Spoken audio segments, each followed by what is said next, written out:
the social or emotional dimension. While the physical, spiritual, and mental dimensions are closely related to habits 1, 2, and 3 centered on the principles of personal vision, leadership, and management, the social, emotional dimension focuses on habits 4, 5, and 6 centered on the principles of interpersonal leadership, empathic communication, and creative cooperation. The social and the emotional dimensions of our lives are tied together because our emotional life is primarily, but not exclusively, developed out of and manifested in our relationships with others. Renewing our social, emotional dimension does not take time in the same sense that renewing the other dimensions does.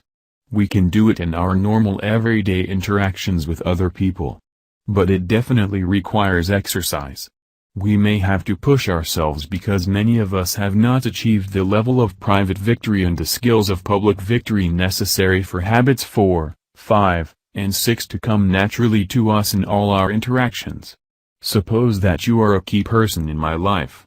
You might be my boss, my subordinate, my co-worker, my friend, my neighbor, my spouse, my child, a member of my extended family, anyone with whom I want or need to interact.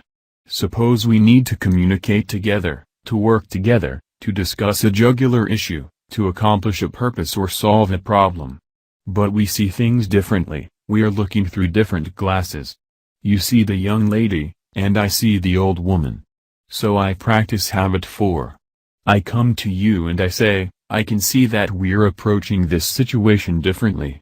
Why don't we agree to communicate until we can find a solution we both feel good about?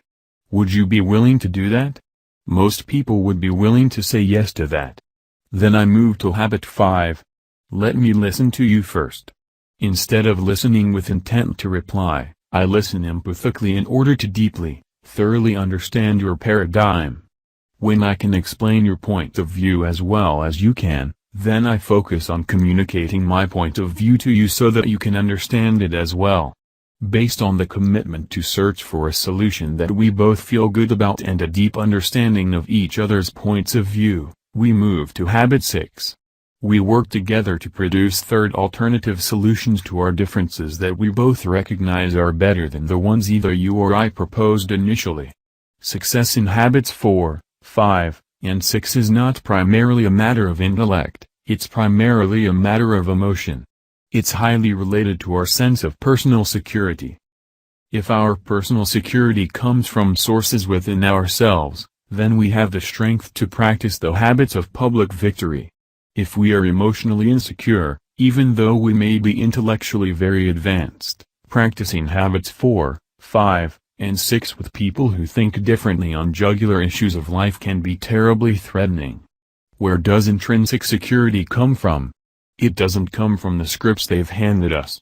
It doesn't come from our circumstances or our position. It comes from within. It comes from accurate paradigms and correct principles deep in our own mind and heart. It comes from inside-out congruence, from living a life of integrity in which our daily habits reflect our deepest values. I believe that a life of integrity is the most fundamental source of personal worth. I do not agree with the popular success literature that says that self-esteem is primarily a matter of mindset, of attitude that you can psych yourself into peace of mind.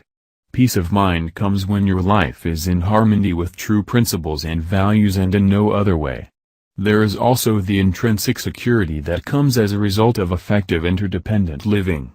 There is security in knowing that when solutions do exist, that life is not always either, or, that there are almost always mutually beneficial third alternatives. There is security in knowing that you can step out of your own frame of reference without giving it up, that you can really, deeply understand another human being.